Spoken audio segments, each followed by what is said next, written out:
Documentary TV. In the brutal world of the mob, godfathers are the kings. When it came to business or honor, he would have you killed. Some operate behind the scenes, and some in the spotlight of American justice. He created an image. People said it was like Al Capone again. It was a new figure. It was John Gotti onto the scene. But the most visible bosses are also the easiest targets of the law. Gotti approached this as, I'm the boss. You can't convict me.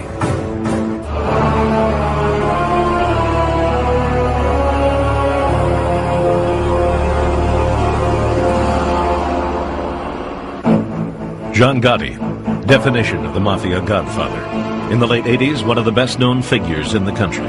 He thrived on the attention and on his image of beating the law.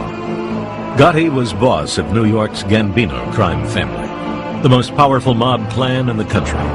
But the roots of the Gambino family come from a far less conspicuous man.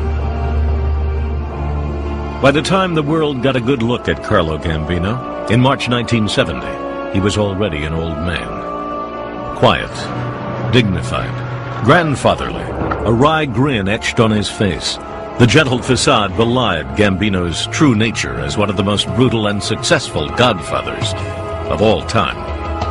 Carlo Gambino reminds us of a very famous line from Shakespeare's King Lear.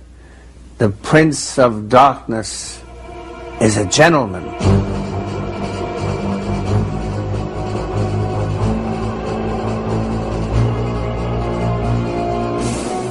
Carlo Gambino came to America during the immigration wave of the 1920s.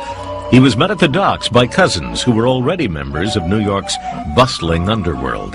They immediately got Carlo a job that would put him at odds with the law. Carlo Gambino was, as they say, connected. And right away they put him to work first in the illegal liquor trade. It was the age of prohibition and bootlegging, a racket courtesy of American justice. Mobsters making money hand over fist. It was a chance for young Carlo to prove his worth. He was a brilliant crook. He was very good at all facets of the illegal liquor game, hijacking rivals' trucks, things like that. Before long, he was recognized as an up-and-coming young man in the New York underworld. Prohibition ended in 1933. Erasing the most lucrative business the mob had ever known. But Gambino had the proverbial Midas touch. When World War II broke out, the government issued ration stamps for essential products like gasoline and meat. Another restricted market, and Gambino saw another racket. He stole huge volumes of stamps and bribed corrupt officials for more. He resold them on the black market at an enormous markup. The scam quietly made Carlo his first million. The law never touched him. After the war, Gambino became second in command to Albert Anastasia, boss of one of the 5 crime families of New York. Anastasia was brutality personified, the most feared mobster of his day. He ran what the press dubbed Murder Incorporated, the mob's own hit squad for hire. He was nicknamed the Mad Hatter and Lord High Executioner. Anastasia's brother, Tough Tony, was head of the Longshoremen's Union. Together they shook down the union and controlled much of the New York waterfront. To get your goods to market without a hitch, you were well advised to give the Anastasia brothers a piece of the action. While Carlo was a loyal underboss, there was no denying his ambition. In 1957, he was 55 years old. Anastasia, his boss, 54. It seemed unlikely Carlo would ever be the top man. So Gambino set up a hit on the Mad Hatter. At 10 a.m. on August 14th, 1957, Anastasia went for his regular shave and trim at the Park Sheraton Hotel. As a warm towel was placed over his face, 3 gunmen burst in and pumped 5 bullets into the boss. Carlo Gambino was now godfather of the crime family that would come to bear his name. He had an extraordinary mind for business and rapidly connived to build an economic dynasty that would far outlive him. While the Gambinos already controlled the docks, the godfather realized that the future was in the air. In the 1960s, he grabbed control of the unions that handled cargo at JFK International Airport. Now the Gambino family had a stake in everything moving in and out of the nation's busiest port of entry. They could steal at will and smuggle drugs, especially heroin, right under the nose of U.S. Customs. And the Godfather kept a hefty payroll for cops who looked the other way. Since the 1950s, the Mafia had controlled New York's garment industry. Gambino made it his own, securing an iron grip on the unions that supplied labor and transportation for garments. At the time, 70% of all clothes made in America came out of Manhattan. The price of each item included a hidden tax to Carlo Gambino. The family gained interests in the construction industry. They ran securities frauds on Wall Street. Not to mention gambling and old-fashioned loan sharking, Carlo Gambino became the CEO of organized crime. Crime really paid off for him, and it was all accomplished by an illiterate, uneducated Sicilian who never became an American citizen. In 1966, the Justice Department issued a deportation order against Gambino. But through a series of appeals, it was never implemented. In New York and elsewhere, American justice was woefully behind the mob. In fact, the feds were still trying to figure out who made up the highly secretive Mafia. So we were at the disadvantage, actually, in going after the high echelon organized crime figures like Carlo Gambino. They were very, very well insulated. Without much pressure from the law, Gambino ran his family like an emperor who tolerated no dissidents. He was utterly ruthless. Carlo Gambino, to rise to the head of that family, had an ability actually to organize and rule a bunch of tough men. And also, when it came to business or honor, he would have you killed. He was a brutal man. They said at the meetings where it would be discussed whether a certain individual should be bumped off, a nickname for the individual would be mentioned at the table. And Carlo Gambino's response was a very slow nodding of the head. That's all. He wouldn't even say anything. And the guy would be gone the next day. Mr. Gambino, do you have any statement to make to the press? Gambino coveted anonymity. Strictly adhering to Mafia traditions of a secret society, he shunned the press. Few news photos of Gambino were ever taken. I don't believe that the average New Yorker really knew who Carlo Gambino was. Carlo Gambino, on the surface, was a legitimate businessman. Indeed, Gambino confounded American justice by running many legitimate businesses, including trucking companies and hundreds of pizza parlors. In a Mafia world designed with the specific intent of making money, Gambino really was the boss of bosses, arguably the most powerful man in all of New York. He could do things that the mayor couldn't do. He could close down the whole port of New York if he wanted to. No ship could move out. No ship could come in. That's a lot of power. The police did make arrests, but only for individual crimes. They nabbed a Gambino associate named John Gotti in 1969 for hijacking a cargo truck from JFK. But they never attacked the Godfather or the family because they didn't have the legal tools to do it. In the early 1970s, Gambino was arrested on suspicion of masterminding an armed robbery. But each time he neared trial, his heart would conveniently give out. His doctors would attest to his weak condition. Gambino finally did die of a heart attack on October 15, 1976, at home in his own bed, a rarity for a Mafia boss. This battle between Godfathers and the law was barely a contest. Gambino won, hands down. We never made a successful prosecution against Gambino. Never made one. That's an indication of his importance. That's an indication of that he was successfully resisted law enforcement, continued to make money, continued to run the unions he had access to, and basically died out of jail. That's a success. The death of Godfather Carlo Gambino left a void at the head of the crime family and set up a violent power struggle that in time would help American justice bring down the dynasty the patriarch had created. Gambino had left one last order, that his cousin and brother-in-law, Big Paul Castellano, become the new boss. Castellano was not Carlo's number 2 man or underboss. That title belonged to Aniello Neil Della Croce. Neil Della Croce was Carlo Gambino's underboss for 20 years. By rights, he should have taken over the crime family. A very vicious criminal and a very, very adept leader, and the one who knew the rackets better than anyone else. But Gambino decided the important thing was blood. Paul Castellano had been a high-ranking member of the family, an astute businessman. He was a major player in the meat industry in New York, owning several legitimate companies. As a mobster, he handled the more complicated rackets, labor unions, and rigging construction bids. Now Big Paul faced the daunting job of running the biggest and most violent crime family in America. Basically, what the boss has is a tiger by the tail. And is he able to ride it? Is he able to be rational and violent? It's a contradiction. Castellano immediately moved to pacify Della Croce, handing him near exclusive control of almost half the family rackets, including gambling and loan sharking. Placating Della Croce may have prevented an intra-family war, but it created a major split in the Gambino power structure, a potential opening for American justice.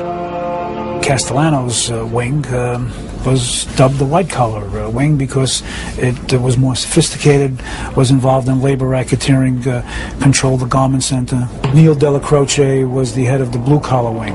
John Gotti was a key player in Neil's blue-collar wing. You know, they were involved in the strong-arm rackets. They were the hijackers, the loan sharks, the guys who did the muscle work whenever it was needed. Della Croce was, in fact, Gotti's mentor, and Gotti his top captain.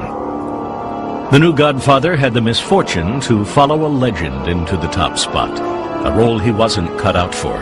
He had the mentality of the inheritor, not the founder.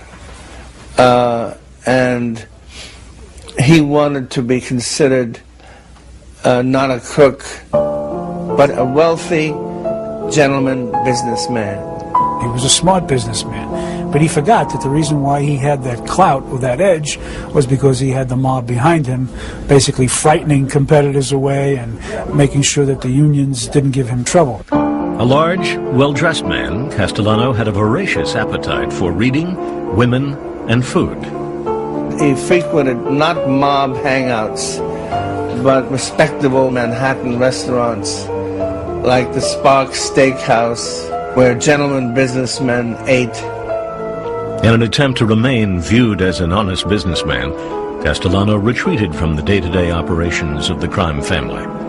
He built a huge mansion on Staten Island that came to be known as the White House. He had lost touch with the young Turks that were coming up in the mob. He still relied on the respect and honor of the old Sicilian way, where his word was law, and they just would respect him and wouldn't go after him. Castellano's rival, Neil Della Croce, was also from the old school, respected the boss out of a sense of duty, but he was everything the boss was not. Neil Della Croce, he was the Little Italy strong man. He spent most of his time in the Ravenite social club on Mulberry Street, and Manhattan was his bailiwick. He was the one that kept the tough guys in line. A very steely, blue-eyed, 6-foot thug that I can understand why he could keep a lot of mob guys in line. He had the personality and the physical appearance to do it. While Castellano and Della Croce were splitting up turf, American justice was undergoing a transformation of its own. Law enforcement evolved for the positive in from the 70s up to the 90s. We started to get some teeth into our bite. In 1979, FBI agent Jim Kostler created separate task forces for each of the 5 New York crime families, including the Gambinos. At the time, American justice was learning to make use of new laws that let them wiretap the mob and attack it as an organization. the hierarchy is going to introduce you or lead you to all the other members. And if you could take out the hierarchy or prosecute the hierarchy and put them in jail, the entire family would be in disarray. But the Gambinos were creating plenty of disarray on their own, this time over drug trafficking. There was one strict rule laid down by Paul Castellano and most other New York Godfathers: no drug dealing, under penalty of death. An edict dating back to the 50s. Drug trafficking meant heat from the law. Only now there was so much money in drugs that most mobsters bent the rule with a nudge and a wink. The rule really, according to most people, is not don't get involved in drugs. It's just don't get caught dealing drugs. Even though mob figures know that their soldiers are involved in narcotic dealing, they will never mention it.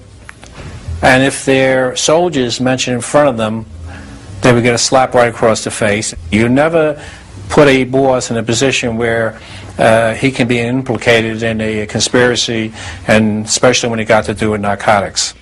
It was exactly that double standard and the stepped-up efforts of American justice that would cause the supreme upheaval in the Gambino family.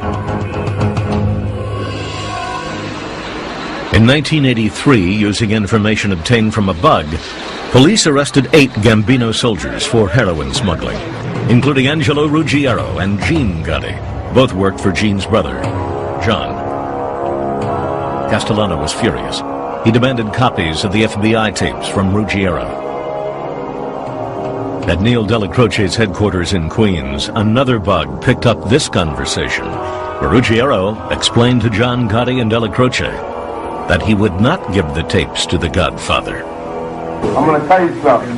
If you two never bother with me again in the rest of my life, I ain't giving them tapes. I can't. There's good friends of mine on them tapes. Well, he's the boss. You have to do what he tells you. That's why I said to you before, you don't understand what the Nostra means that the boss is your boss. You understand? But Ruggiero would not give up the tapes. Now, what do you want me to tell her? The guy says, F*** you, we don't want to give you the stuff. No, I don't want I told you, stay out of it. I told Johnny, please. Delacroce, not wanting a war with Castellano, stalled for time. All along, American justice sat, listened, and waited. Castellano was in a tough spot. He was now being closely watched to see how he disciplined his own family. Vincent the Chin Gigante of the Genovese family told Big Paul that according to the drug rule, Ruggiero had to be killed. Castellano has a problem. He's getting pressure from another boss to enforce the rule in his own family. At the same time, he's got a problem within the family. What should he do about this? But before Castellano could resolve the conflict, he had to worry about his own criminal defense. Federal agents arrested Castellano in March 1984 for being the head of an auto theft ring. Prosecutors said although Castellano had nothing to do with the thefts themselves, as head of the crime family, he had profited. Then the roof caved in. Another indictment, this one built on hundreds of tapes from yet another bug. They recorded Castellano conducting mob business in his White House, the one place Big Paul thought he was secure. These charges ranged from murder to prostitution. But perhaps more importantly, the tapes caught Castellano bad-mouthing every other crime boss in New York. The bug had actually been in place for months before the arrest. Castellano had discussed many individual crimes, but the FBI had waited to haul in the boss. Therein lies the difference between attacking an individual as a criminal and a group. When you set out to attack the group, you're looking for the crimes of the group, not just that individual person. Castellano was charged as head of the crime family. The Godfather was in serious trouble. Not only had he bad-mouthed bosses, but there was talk among mobsters that Big Paul might rat to save his own skin. And he had yet to deal with his own family in the Ruggiero drug case. John Gotti wanted Castellano hit, but Delacroce would not allow it.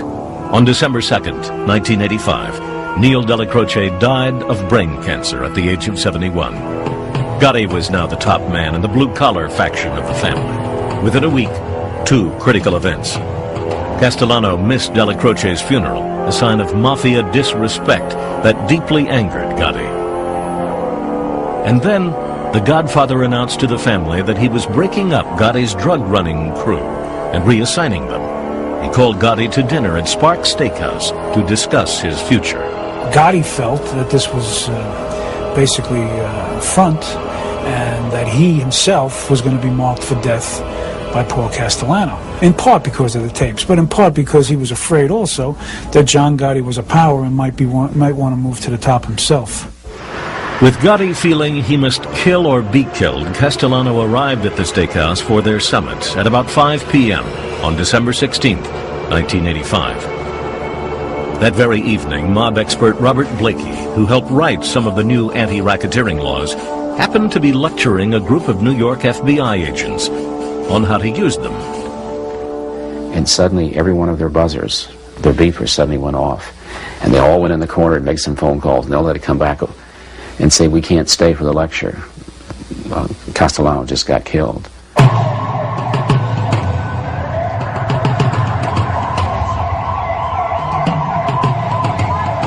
I think we're witnessing at least part of the changing of the guard. I think we're witnessing a convolution within La Cosa Nostra that hasn't been seen since its beginnings.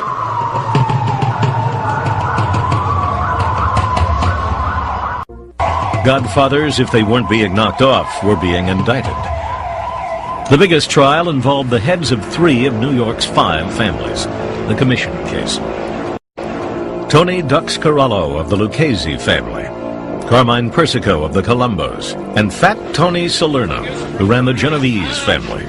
Paul Castellano had been indicted as well before he was hit, all charged in February 1985 with being members of the Mafia Commission. The Commission was the Supreme Court of the New York mob. Crime bosses met to settle disputes and divide up territory. To indict the Commission as a criminal organization was unprecedented for American justice. The Commission case, I think, was the major case in the history of organized crime investigation and prosecution in the United States. It established the existence of the mob, the existence of the Commission, the existence of families, and the identity of those who controlled Cosa Nostra, at least in the New York metropolitan area.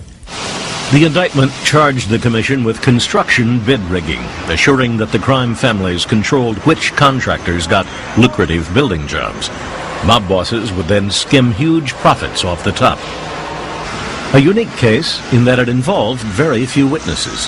The primary evidence was from tapes made from bugs in Carollo's Jaguar,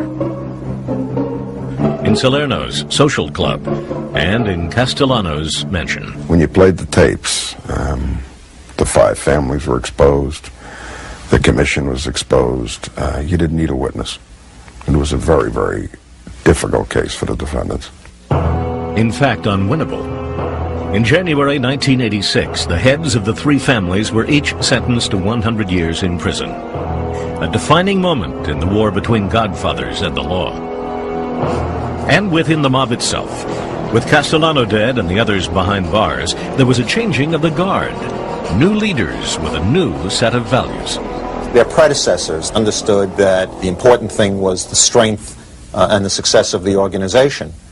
The new generation sees this as something different. They are the me generation, the yuppie generation. They're the ones that are interested in themselves above the organization. A trend that made the yuppie mobsters especially vulnerable to American justice. For the Gambinos, it was the beginning of the age of Gotti.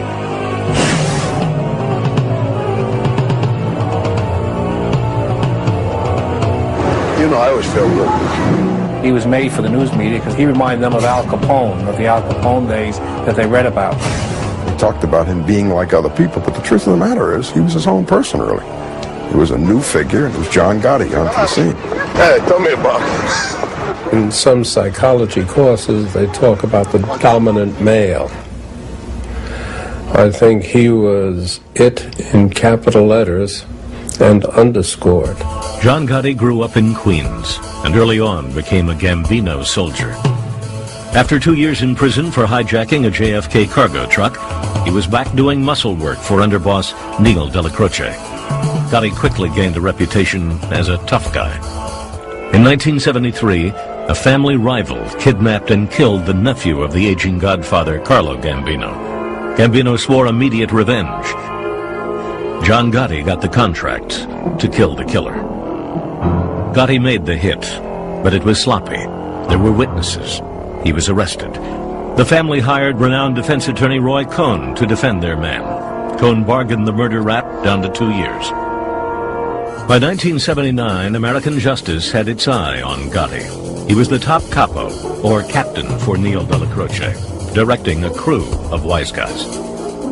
They used to call him the handsome guy because he was a fastidious dresser and very hygienic and kept himself well groomed. Gotti's ego, ambition, and blatant disregard for the old mob rules, including drug running, would lead him to murder godfather Paul Castellano in December 1985. John Gotti had the courage or the balls or whatever to go after the boss and try to kill him. He did it and seized control of the family. But the dynasty begun by Carlo Gambino was crumbling. Gambino was a sophisticated individual who had interest in a variety of ventures. He's succeeded by Castellano, and Castellano has a basic problem. He has a divided family. When Gotti steps up and kills Castellano, that's an indication that the white-collar crime, union corruption faction, which is the future, loses out to the past and Gotti. The law wasted no time in challenging John Gotti. In March 1986, just 3 months after Castellano was gunned down, Gotti was hauled in on charges he had punched and robbed this man, Romuald Peissig, in a traffic dispute a year and a half earlier. But when news reports kept showing Gotti's picture as the likely successor to Castellano, Peissig developed a sudden case of amnesia on the stand. Couldn't remember who punched him. Case dismissed. A minor distraction for Gotti, but an opportunity for the press to become smitten with the new godfather. His $1,000 suits and coiffed hair. They dubbed him the Dapper Don. The new godfather was back in court 1 month later for racketeering. But the prosecution had a big problem. Their best witnesses against Gotti were convicted killers and drug dealers who were getting shorter sentences in exchange for their testimony. Gotti's attorney, Bruce Cutler, dissected them as liars. Gotti himself appeared supremely confident of his acquittal, which, after a 6-month trial, he got. My God, to see him in a courtroom as a defendant was a sight to behold, especially the earlier trials. He looked like he owned the courtroom. In fact, he did, at least one critical part. $60,000 was paid to one of the jurors to throw the case and to convince the other jurors to vote not guilty. In fact, that juror is now in jail, having been convicted of taking a bribe. So the first 2 acquittals were not exactly due to the skill at defending a lawsuit. They were corruption of the process. But to the press, Gotti seemed charmed. The Teflon Don, they now called him, Mr. Untouchable. Meanwhile, the New York mob was still battling to figure out who controlled what after the 1985 commission trial. In January 1989, Gotti was indicted again, this time for ordering the shooting of construction union agent John O'Connor. In 1985, O'Connor sent union thugs into this New York restaurant to destroy work done by non-union labor. Unfortunately, the building belonged to the Gambinos. 3 months later, O'Connor was shot 4 times in the buttocks. John O'Connor was shot because John Gotti ordered it to teach him a lesson. To prove their case, the prosecution played tapes of Gotti repeating O'Connor's address over the phone.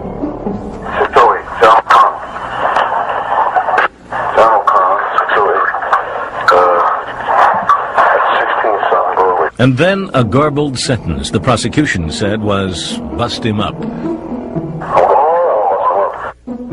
It apparently was not clear to the jury. How say you with respect to defendant John Gotti, guilty or not guilty? We find him not guilty. Legally or otherwise, the Godfather had now beaten the rap 3 times. I think he began to believe his own press clippings and believed he was infallible and untouchable. But the law would keep coming. 3 times American justice had tried to get John Gotti and failed. The Godfather was gaining a nationwide reputation as untouchable, his popularity soaring in the role of the underdog. But in 1991, the U.S. Attorney's Office decided to go after the Don once more on a huge racketeering case, alleging that as the head of the Gambinos, he had overseen 5 murders, including that of Paul Castellano. And we were also able to charge loan sharking businesses, gambling businesses in Queens, in Connecticut, various acts of obstructing justice. We were able to charge them all in one indictment because they were all committed by John Gotti as part of his leadership of the crime family. The Don was cocky. He seemed to view the trial as a game between himself and the law. He basically raised the stakes of the trial because it became very much a, can the government convict John Gotti? But the government sent an early sign that this trial would not be like the rest. It moved to bar Gotti's longtime attorney, Bruce Cutler, alleging that surveillance tapes showed him to be too close to organized crime. On this bug, Gotti is complaining about Cutler's fees. Where's it? Gambino played family. This is Chagall, Cutler and Leopold played family. So you know and I know that they know that you're taking the money to the table. Every time you take a client on one of us, you're breaking the law. The judge agreed, and Cutler was barred from the trial. I am just personally offended and angry, and I still cannot fathom that I will not be addressing this jury in this case. While Cutler was later cleared of any wrongdoing, Gotti was forced to get another lawyer, Albert Krieger.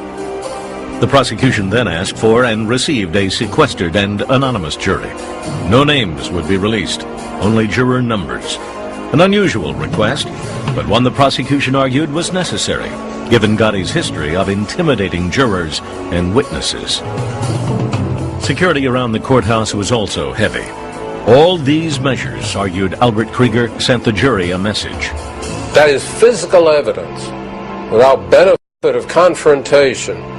That evidence tells the jury that we, the United States, have more than passing reason to feel that that person being tried is a threat now to you.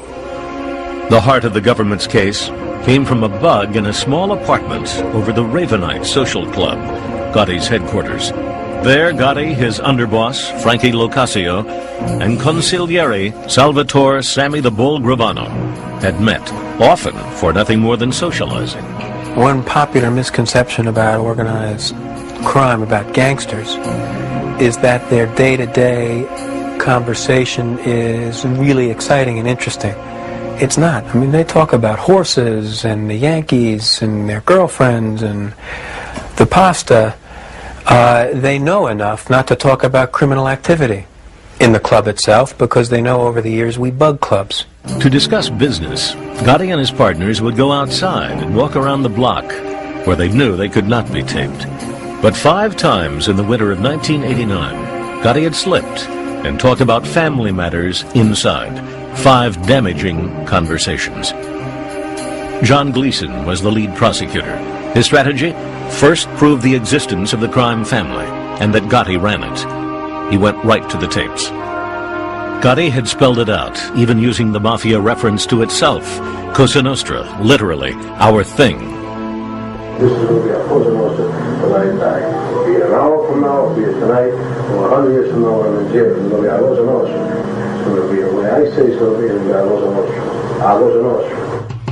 Next step, prove that Gotti ordered the crimes he was charged with, including the murder of mafioso Louis De Bono.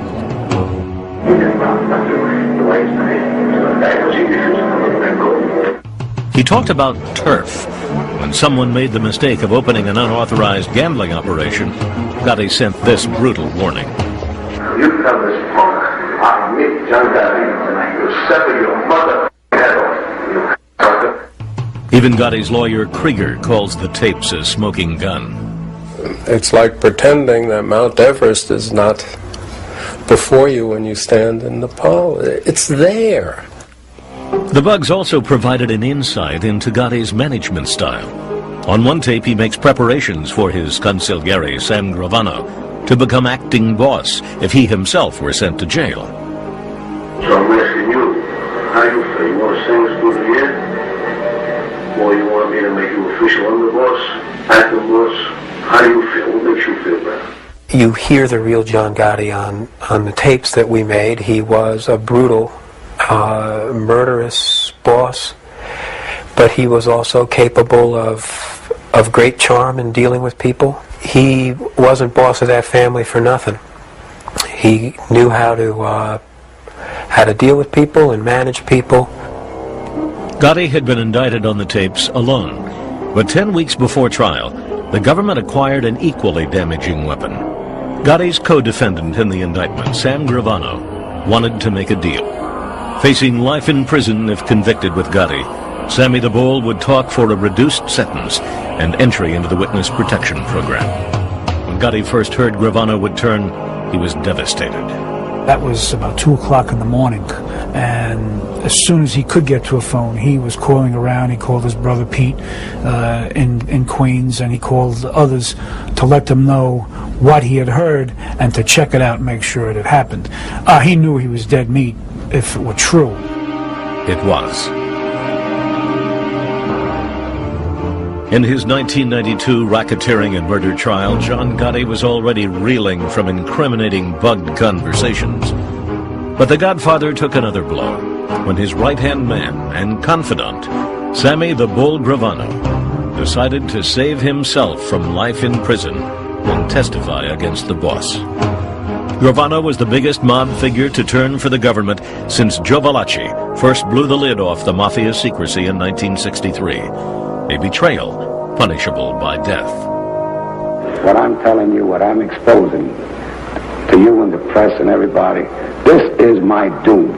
It was not Valachi's doom. He died of natural causes in prison. But Gravano had the safety hatch of the government's witness protection program, guaranteeing him a new identity, perhaps even plastic surgery, when he was released from prison. It is one of the most vital tools in fighting the mob. Forget Sammy Gravano. Nobody anywhere near organized crime is going to walk in and, as a matter of civic duty, volunteer to testify against John Gotti. It's very important to be able to assure somebody that if they make that decision, if they choose to cooperate, we will protect them and their families. But as Gravano arrived to testify, many were questioning the wisdom of the prosecution in making a so-called deal with the devil. Gravano had confessed to planning or executing 19 murders. The jury might find him unsympathetic and unbelievable. But Gravano had corroboration. He had the taped conversations of Gotti. Defense attorney Albert Krieger prodded the government star witness to admit he had molded his testimony to fit what was on the tapes. Gravano held firm that he had no reason to lie, but the idea was planted in the jury's mind. In fact, Gravano's most damaging testimony was about something Gotti denied on the tapes: responsibility for the 1985 murder of Godfather Big Paul Castellano. Gravano testified that not only had Gotti ordered the hit, but that he and Gotti had been in a car just down the street when the murder took place. Gravano said it was a rule to deny involvement in any conversation about the boss's murder. But they did kill Paul. They were there. And Gravano's testimony is what proved that part of our case. His testimony was overwhelmingly compelling. Once Gravano finished his testimony, we rushed to rest our case. The jury took less than a day to reach its verdict. The first word out of the foreperson's mouth was whether we had proved the Castellano murder. And she stood up and very confidently said, proven, and then said guilty with respect to all of our counts. And none of us who were involved in this will ever forget that. He didn't win fair and square. He played a game that he didn't play fair and square. My father is the last of the Mohegans. They don't make men like him anymore, and they never will. Gotti supporters staged a mini riot outside the courthouse. Most were from Gotti's Queens neighborhood. While a huge victory for the law, the conviction was also seen as evidence of how the Gambinos disintegrated from within. As soon as Gotti decided to hit Castellano, he signed the death certificate for the family. Everything else was detail. When Gotti says, "I'm in it for myself, I can kill Castellano," Gravano says, "I'm in it for myself, I can testify against Gotti." What you have to do is hang together. John Gotti received the mandatory life sentence without possibility of parole. He died of cancer in a prison hospital in 2002. Gravano was released in 1995, though he eventually went back to prison on drug charges in 2002. The plea deal angered Krieger. Gravano is filth to his core. What he has done is he has found a way to bargain for his freedom, and we buy it. And when we buy it, we get into the same sewer as he. But prosecutors argue that Gravano's testimony was worth it, finally allowing them to get a man they had targeted for years. And for many, getting Gotti was more than just a job. It was a matter of honor for me, because this is the guy that people were looking up to, the Italian-American kids in New York.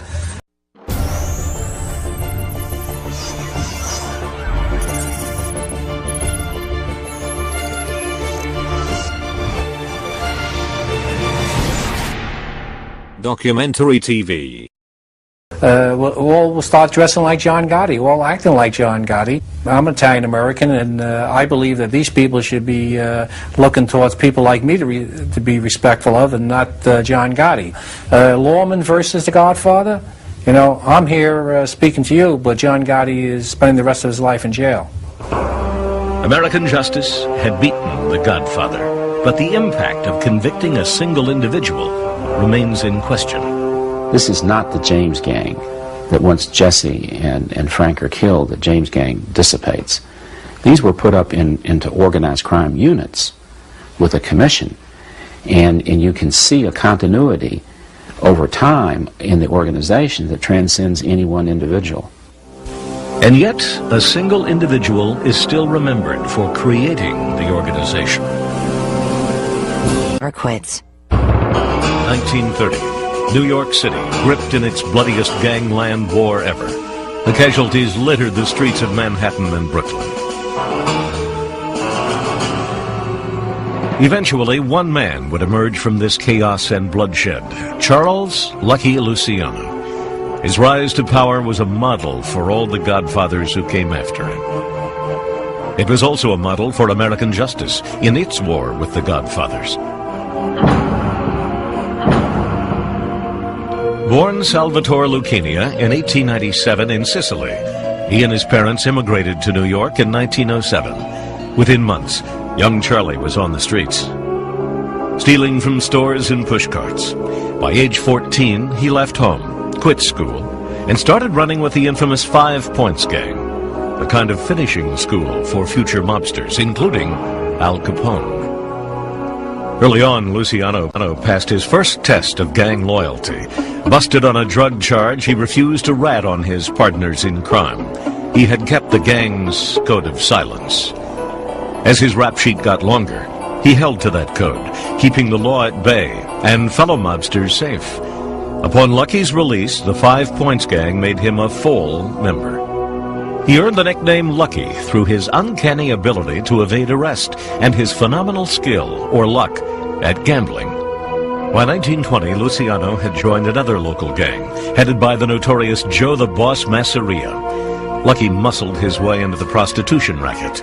It didn't take long for the madams and pimps of New York to learn that when Lucky's boys came by for their protection money, it was advisable to pay them. Others, not so smart, were intimidated, beaten, or killed. Lucky seemed to be just that.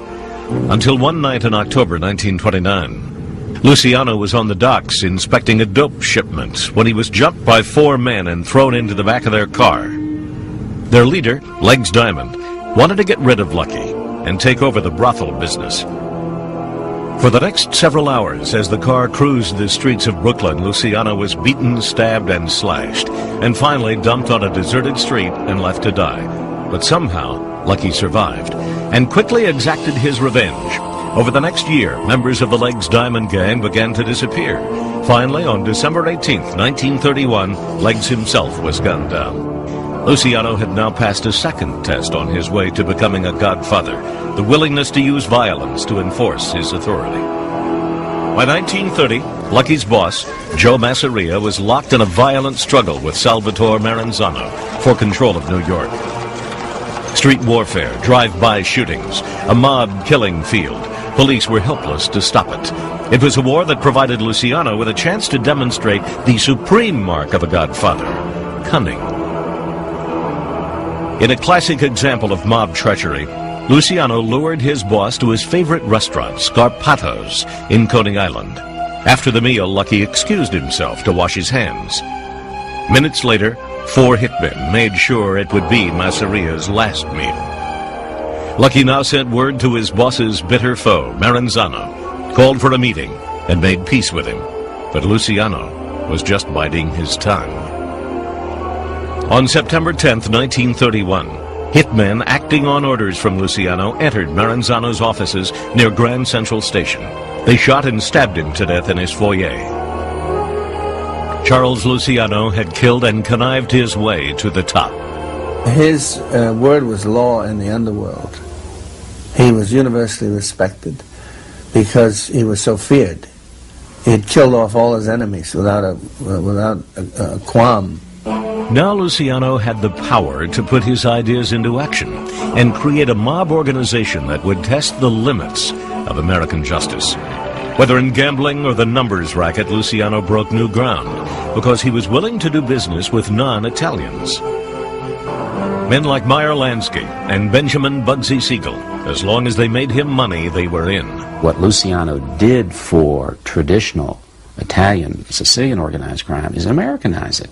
They would have alliances with Jewish groups, with anybody that they could make money and exercise power with. It was Luciano who established the Commission, the governing body of New York's underworld that would carve up territory and operate unchallenged for half a century. Like Ford learned to make Model Ts, Luciano learned to organize prostitution and make money on it, to organize dope and make money on it, to organize the unions and make money on it, and to organize the families so that they wouldn't fight with each other. Luciano kept the prostitution racket for himself. He now reigned supreme in an underworld of his making, an underworld American justice was yet to penetrate. That is, until 1935. New York Governor Herbert Lehman appointed a new special prosecutor, Thomas Dewey, who would pioneer a new way for the law to fight the Godfathers. For 20 years, the underworld has preyed on our people and robbed them, and then frightened them into silence. But now, the day of fear of the gangster is coming to an end. Serious and ambitious, Dewey, a former U.S. attorney, first set his sights on Dutch Schultz, the czar of gambling in Harlem and the Bronx. Dewey had nursed a hatred for Schultz since Election Day, 1928, when, as a young Republican poll watcher, he had witnessed the Schultz gang, working for the Democratic machine, intimidate voters. In his previous job, Dewey had tried and failed to put Schultz away for tax evasion. Schultz, isolated, erratic, and feeling the heat of the law, now decided to ignore generally accepted Mafia rules, which prohibited the killing of honest lawmen, and take out Dewey. When Luciano and the Commission learned of Schultz's plan, the Godfather arranged for the hitman to become the hit. Little did Dewey know that a mobster had spared his life. The prosecutor and his staff now began looking into prostitution and rumors that a single organization was running the brothels of New York. In a first for American justice, Dewey placed wiretaps in the whorehouses, identified the various hookers, and then, in a mass arrest, brought in more than 100 women. Hoping that under pressure of jail, some might begin to testify, Dewey set their bail at the maximum. Dewey's hunch proved right. Many of the prostitutes, abused and angry, did name names. One name that continued to surface: Charles Luciano. The law now went after the Godfather. Dewey argued that because Lucky had been running a prostitution shakedown ring, he was guilty as a racketeer. In order to prosecute the king of the pimps, Dewey had to first persuade the New York legislature to pass the nation's first anti-racketeering bill, a turning point in the war between Godfathers and the law. Luciano's luck had run out. He was convicted of compulsory prostitution and sentenced to 30 to 50 years, a tour de force for Dewey. First of all, he investigates the case using electronic surveillance. He brings in witnesses and immunizes them. Then he not only proves the individual crimes, he proves the cash flow. And he cross-examines Luciano with his taxes, or the absence of the cash flow.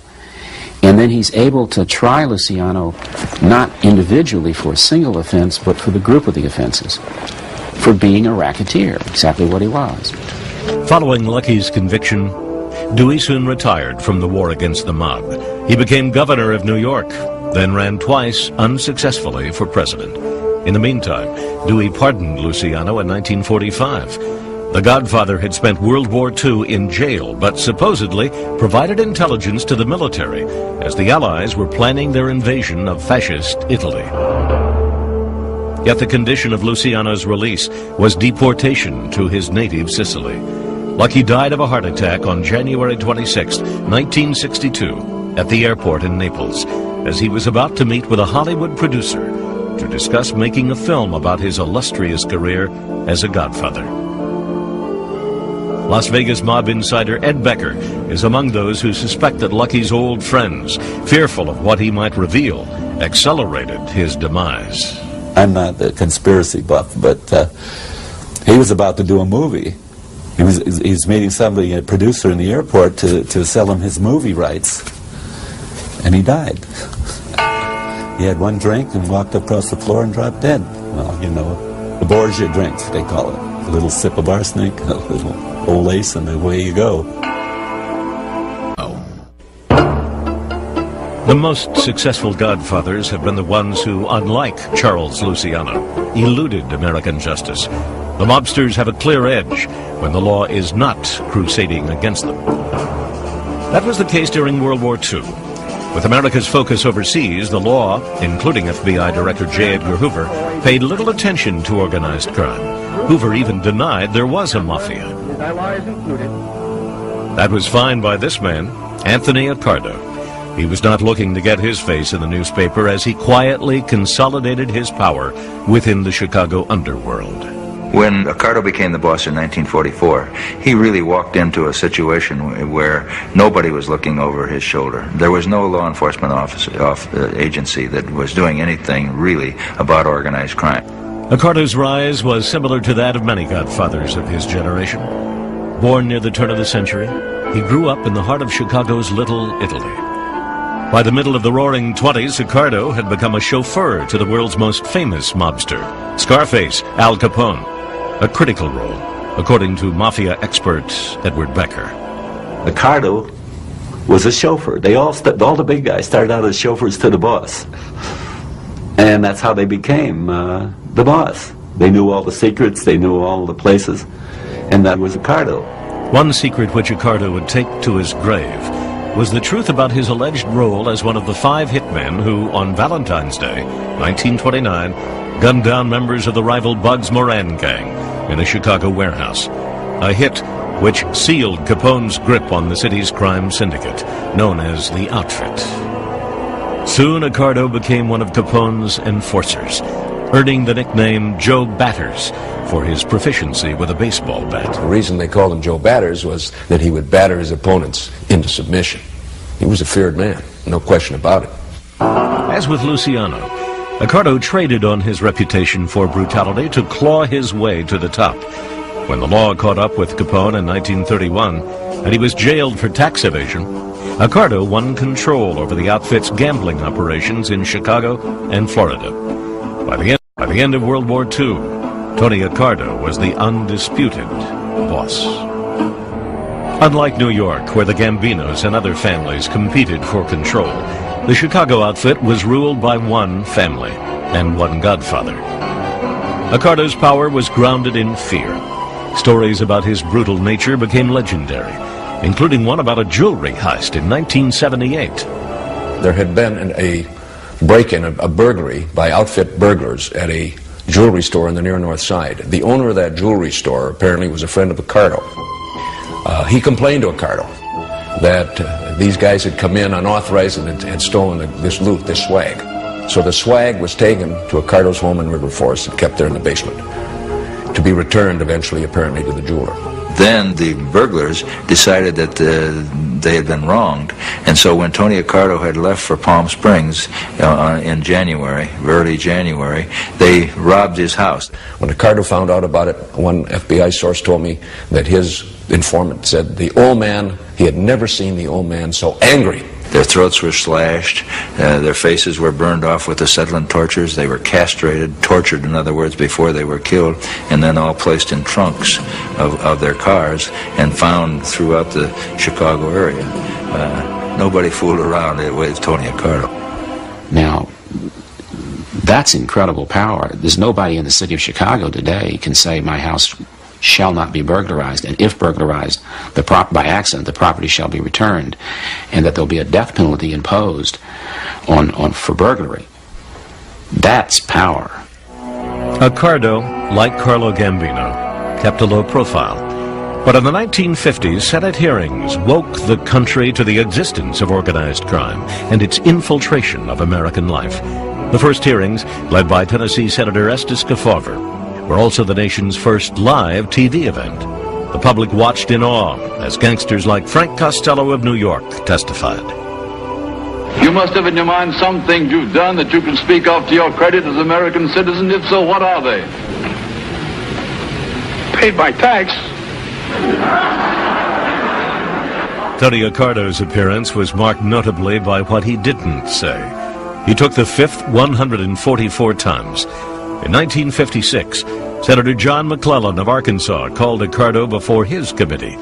The Godfather pulled the same trick. I decline to answer. I decline to answer.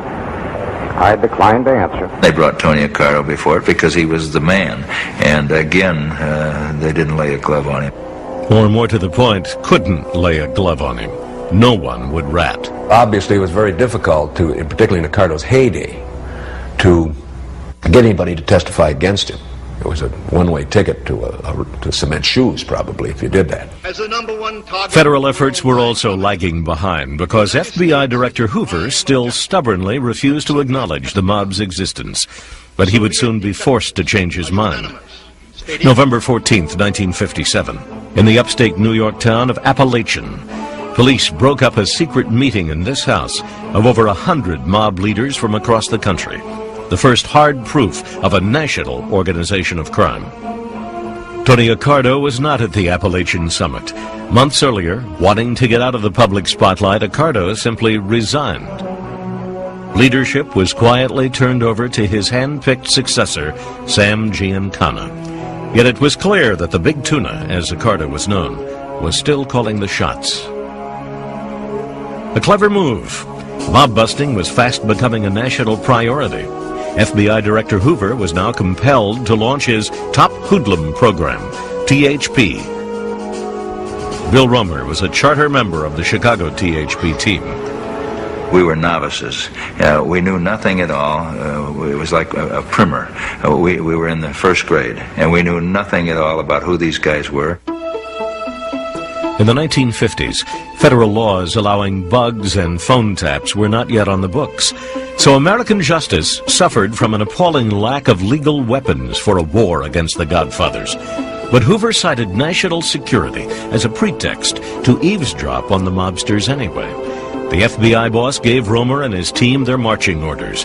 Bug Accardo's downtown headquarters. But he told us that if we got caught, we would be considered rogue agents and that we would be disowned and thrown to the wolves. And so most of the agents, to be very frank, most of the agents really didn't feel they wanted to go ahead under those circumstances.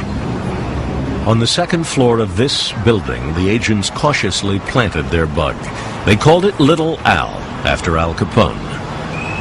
I was the first guy in, and boy, I can tell you, we were very, very happy when we found that we could do this without getting shot, because they had every right to shoot us. Little Al proved a gem. They were talking about who they were going to kill, what police captains and politicians they had corrupted, what they were doing in Las Vegas, what the sources of their income was. Prosecutors now took a chapter out of the Al Capone era and went after the big tuna for tax evasion. Despite his luxurious home, equipped with an indoor swimming pool, Accardo had for years claimed to be nothing more than a modest beer salesman. In 1960, Accardo was indicted. Again, Little Al would prove its worth in tipping off the agents that the Godfather was planning a standard mob assault on American justice. We heard on Little Al that they were going to fix the jury. So what we did, at the very last minute, we went to Judge Julius Hoffman and we informed him of what was going on as far as these jurors were concerned. And so at the very last minute, just as they were going to trial, he switched the jury panel. The switch paid off. Accardo was convicted. The Godfather appealed. The only problem was then we heard them discussing on Little Al that they were going to approach a couple of members of the 7th Circuit of the Court of Appeals. And by gosh, if the Court of Appeals in a 2-to-1 decision didn't overthrow the verdict. Accardo was a free man, but the outfit did not take lightly these intrusions by the law into their secret world. The mob came after me and my family in 1963. They would call my wife. They'd ask her who I was sleeping with that night. And then they would call her and say, Jeannie, we got him tonight, and I hope you kissed him when he left home today really good because you're never going to see him again. We killed him tonight. Romer decided it was time to establish some rules of his own. He approached Murray the Camel Humphreys, the outfit's elder statesman. I said, we ought to form some kind of an agreement here. You ought to be fair game and we ought to be fair game, but not our kids and not our wives. He took it to the mob and then came back a week later and we sat down again and we called that the family pact. And they honored it. There was honor among those people, especially under Accardo. Such honor enabled the brutal Accardo to earn a measure of respect even from the law. I always had a grudging respect for Tony Accardo, and I was not unusual in that regard. All the people on both sides of the law had a great respect for Tony Accardo.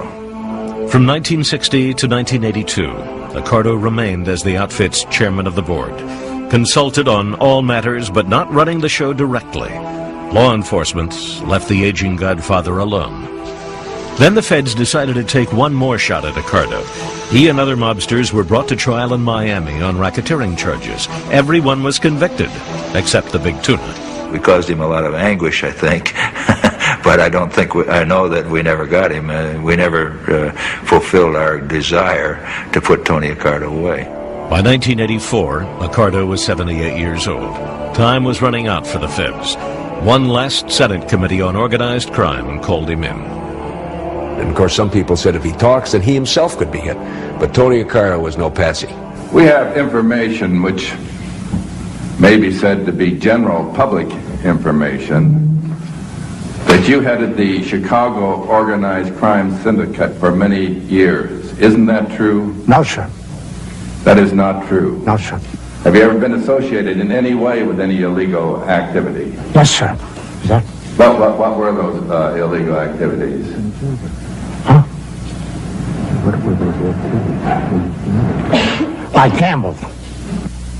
Have you ever killed anyone? No, sir. Have you ever directed anybody to commit murder? No, sir.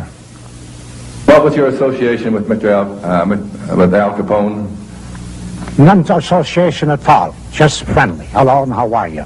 It was quite a performance, believe me. Accardo had a charmed life also. Some good attorneys and a few breaks, and you have to count on that.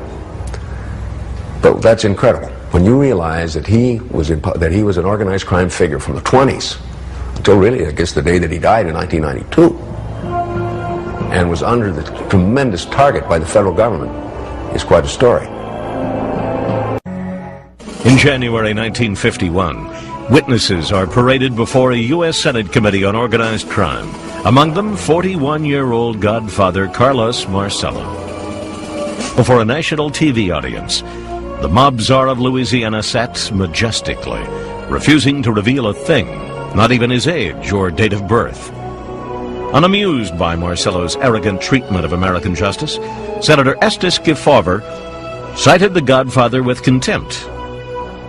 The senator called Marcello the evil genius of organized crime in Louisiana and questioned how it was that a criminal alien would be allowed to remain in this country.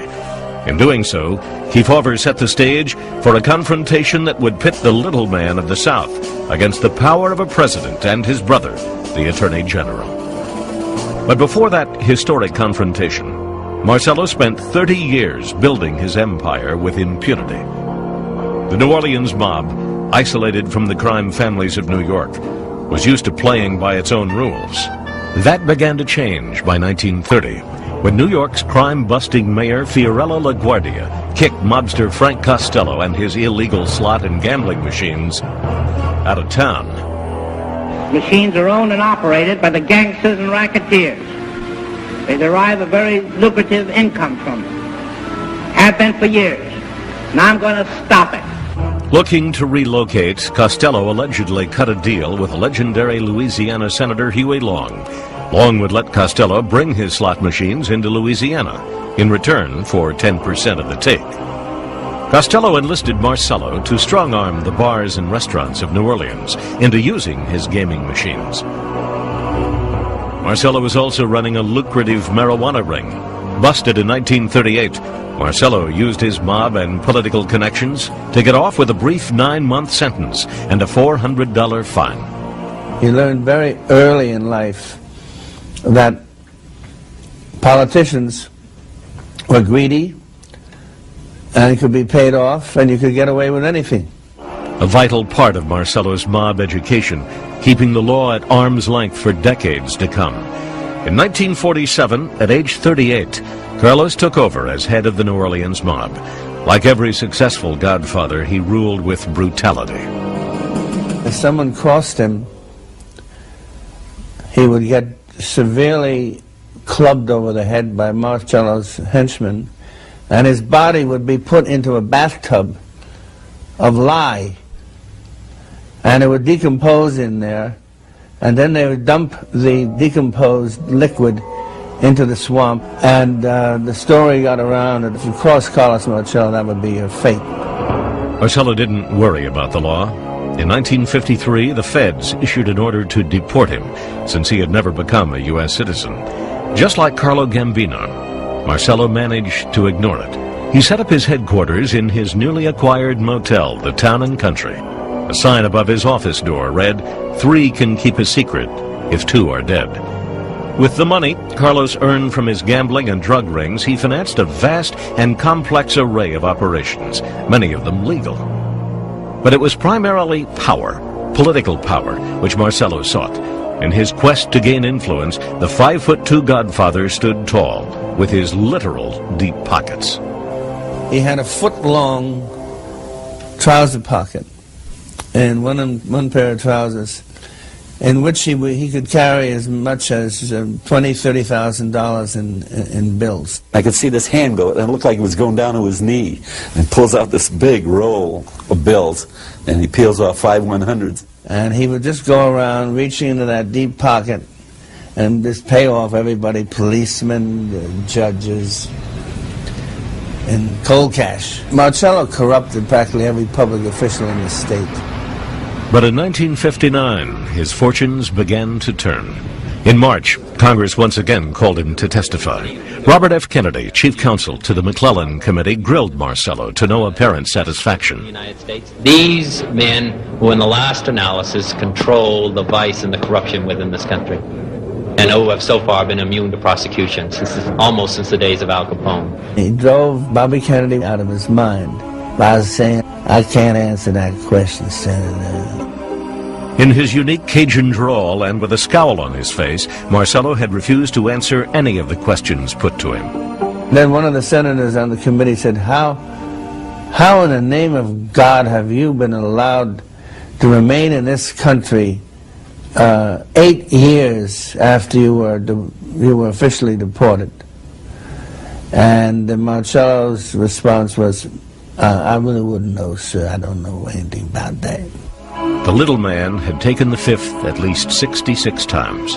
At the end of the hearings, he threw Bobby Kennedy a dirty look, and he strutted out of the hearing room as if he was the king of the world. So Bobby Kennedy then said to his associates, someday I'm going to get rid of that guy. He's going to go. January 1961, John Fitzgerald Kennedy takes the oath of office. Preserve, protect, and defend the Constitution of the United States. So help you God. So help me God. For the mob, Kennedy's rise to power hardly seemed something to fear. In fact, privately, some of them took credit for it, including Chicago boss Sam Giancana. In Chicago, Giancana counted all those gravestones twice, and it was by his efforts that swung the election to Kennedy. And he did it as a favor to Kennedy's father, Joe. The president's father had plenty of underworld connections from his days as a bootlegger during Prohibition. Allegations that the mob tampered with election returns have persisted for decades. No criminal charges were ever filed. But even if the mob thought they were buying friendship in the White House, they were mistaken. The president's brother, Attorney General Robert Kennedy, was spoiling for the biggest war on the mob since Tom Dewey went after Lucky Luciano. One of the first to feel the heat, none other than Carlos Marcello. 2 years earlier, the Louisiana Godfather had defied RFK at the McClellan hearings. Now Kennedy returned the favor, enforcing a deportation order against Marcello from 1953. Robert Blakey worked for Kennedy in the Justice Department. And when Kennedy came in, he turned to the head of the INS and said, this guy's got to go. Let's deport him. The feds plotted to snatch Marcello without notice and dump him in the jungles of Guatemala. He had Marcello, with no warning to his family or to his lawyer or to anybody, picked up at the immigration service where he was making a call and whisked away to the airport where there was already a federal plane on the tarmac with its engines going. Without legal process, without an opportunity to get a toothbrush, he suddenly finds himself in a jungle, actually in physical danger. Eventually, Marcello got in touch with his underworld friends. He illegally re-entered the United States and was charged once again. The legal wrangling would last for years, as would the deep wound to Marcello's pride. But Bobby Kennedy had loftier goals than simply humiliating one godfather. He was out to destroy organized crime entirely. We made some recommendations for legislation which we feel would make a major impact on the operations of the big-time gamblers and racketeers throughout the country. As part of his crusade, Kennedy revamped the Justice Department, creating strike forces throughout the country, which focused solely on organized crime. The mob knew they were in Kennedy's crosshairs. They were outraged at early stages that they were being investigated, and they commented that this was not right, this was not fair, there was a change. Marcello's hatred was especially strong. According to Marcello defense attorney Frank Regano, he used a lot of obscenities in describing the Kennedys, in particular Bobby Kennedy, and how Bobby Kennedy had him kidnapped and forcibly flown to Guatemala, and he detested Bobby Kennedy for doing that to him and how he would get even with him someday. And he seemed to mean it, hinting to Las Vegas mob insider Ed Becker during a casual meeting that he himself would take care of the problem. I said, geez, you kill Bobby Kennedy, you'll have the whole United States government on you, you know. Who says they're going to kill him? He says, but what you do, you cut off at the head, the tail dies. The idea was that if he killed Bobby Kennedy,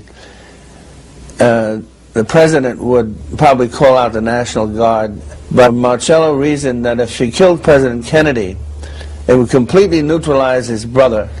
In 1979, a House committee concluded that there probably was a conspiracy to assassinate President Kennedy. They hinted that the mob was behind it. Robert Blakey was chief counsel. People have posited that the mob killed Kennedy. And apart from whether that's true or not, I can tell you this: they were the chief beneficiaries of the death. Lyndon Johnson gave him the cold shoulder, and Bobby Kennedy was bereft of all power. Once Robert Kennedy left the department, and he left shortly after the president's death, the program fell apart. In other words, Marcello won. Bobby Kennedy was among those who speculated the Godfather was behind his brother's assassination. One evening after John Kennedy was assassinated, that Bobby Kennedy was having a few drinks with one of his closest associates, an aide. And he told this aide that he thought the fellow in New Orleans was behind the assassination of his brother. And he was very emphatic about that. For American justice, the practical impact of JFK's assassination and RFK's departure the following year from the Justice Department was a step backward in the war with the Godfathers. The mob's fears were briefly rekindled when Bobby Kennedy ran for president in 1968. My thanks to all of you, and now it's on to Chicago, and let's win there. Fears that were quickly silenced by another assassin's bullet. But Kennedy's legacy as a crime fighter endured. As Attorney General, he had pushed for new laws to attack the mob as an organization. What had to happen is we had to think about this as patterns of crime. We had to think about this as criminal organizations. Blakey followed Kennedy's lead and found inspiration in an earlier battle between Godfathers and the law. I went back and looked at how the Luciano prosecution was made. The number of ideas that come out of Dewey's early prosecutions are just remarkable. The result, by 1970, American justice had not only passed wiretapping laws, but also the Racketeer Influenced and Corrupt Organizations Act, better known as RICO, a law allowing prosecutors to attack mobsters for a series of crimes rather than individual ones. RICO would have a devastating impact on organized crime and on Carlos Marcello, but for the time being, he was still king of Louisiana, denying his role as a racketeer. The government councils asked you if you were involved in rackets still. What was your answer to that? Absolutely not. How long ago did you get out of so-called rackets or gambling? Well, in 1951. Since that time, what's been your business? Land investment and motels. What's your opinion of all the talk about still your involvements in the rackets and you're being labeled a mafia boss of a little man of rackets in Louisiana? Just a lot of lies and bad statements from Aaron Cohn, people like that. In 1977, the feds began using their new legal weapons for a final assault on Marcello. Agent Eads Hogue was part of the FBI strike force in New Orleans. I had gotten a good sense of Mr. Marcello and how he played his game. There was this aura of this man as being absolutely invincible. He was an untouchable. Two undercover agents arranged a meeting with Marcello. They posed as insurance salesmen, soliciting the Godfather's help in bribing public officials to win government employee insurance contracts. It was a racket the little man knew well. The room was bugged, and Marcello took the bait. The tapes revealed his absolute desire and interest in assisting these undercover agents in their attempts to get public employee insurance contracts through bribery. Marcello's lawyers say the Godfather didn't see this as bribery. That's where it is with Carlos. I think that he was engaged in unlawful activities, such as bribing public officials and all, but he didn't consider it a crime in his own mind. It just was a way of doing business. He had all the politicians and judges and prosecutors in his hip pocket, so he didn't think he would ever be charged with a criminal offense. But this time, Marcello was wrong. On June 17, 1980, the Godfather was indicted. Defense attorney Buddy Lemon said the feds had unfairly entrapped the Godfather. The come on was not, let's go and rob a bank. It wasn't, let's go and smuggle drugs. It was, we are legitimate people from a legitimate insurance company who have a good product that will save the people of Louisiana some money, and we want an opportunity to meet important citizens and politicians, and we're willing to make campaign contributions to do that. But the government prevailed. Carlos Marcello was found guilty of racketeering and sentenced to 7 years in federal prison, a case that sent a message to the mob that with the help of powerful new laws and agents trained to use them, American justice could bring down one of the nation's most formidable godfathers. It had to be delivered here in this state because there was a legend widely accepted that one man, Mr. Marcello, was above the law. Putting Marcello away took some of the best evidence the feds ever had against a godfather. Organized crime has always managed to give the law a run for its money, and no place more so than in Las Vegas. In the 1930s, Lucky Luciano organized the New York mob like a Fortune 500 company. Clear objectives: make money, exercise power, minimize bloodshed.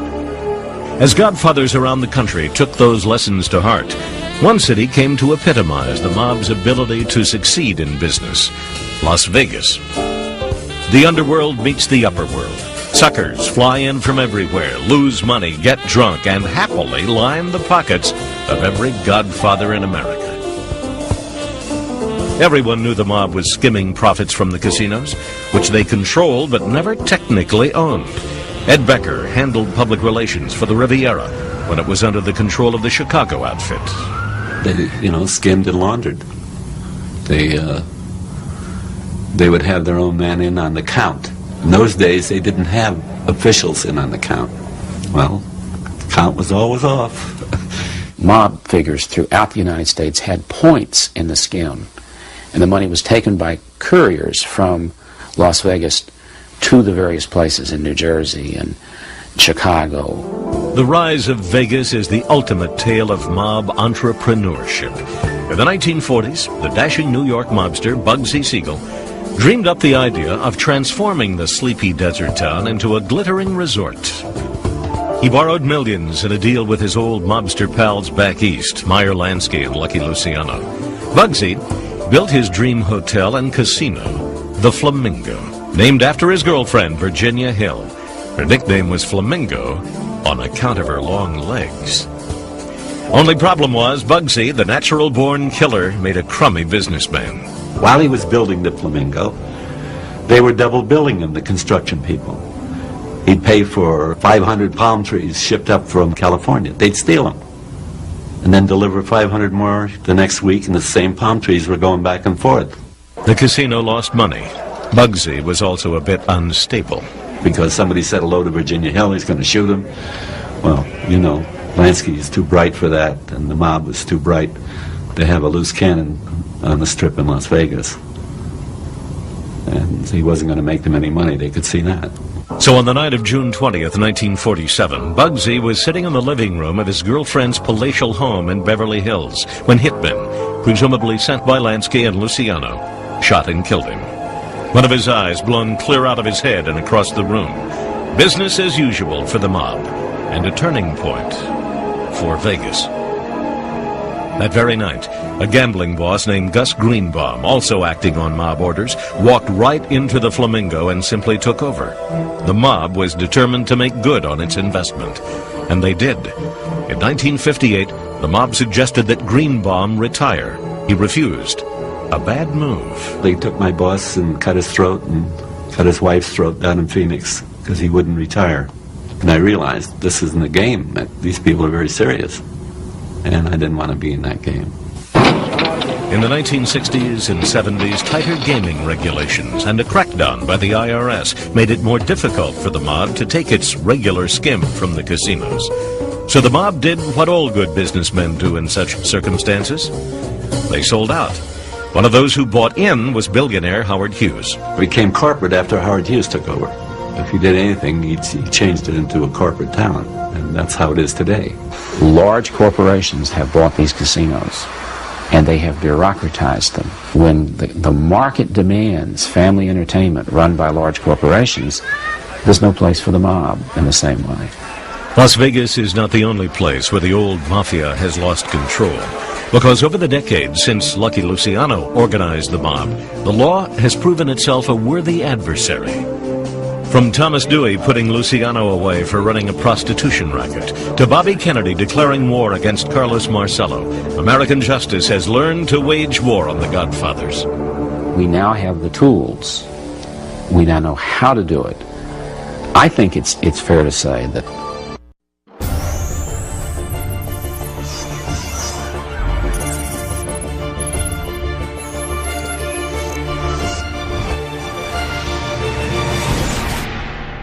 Documentary TV.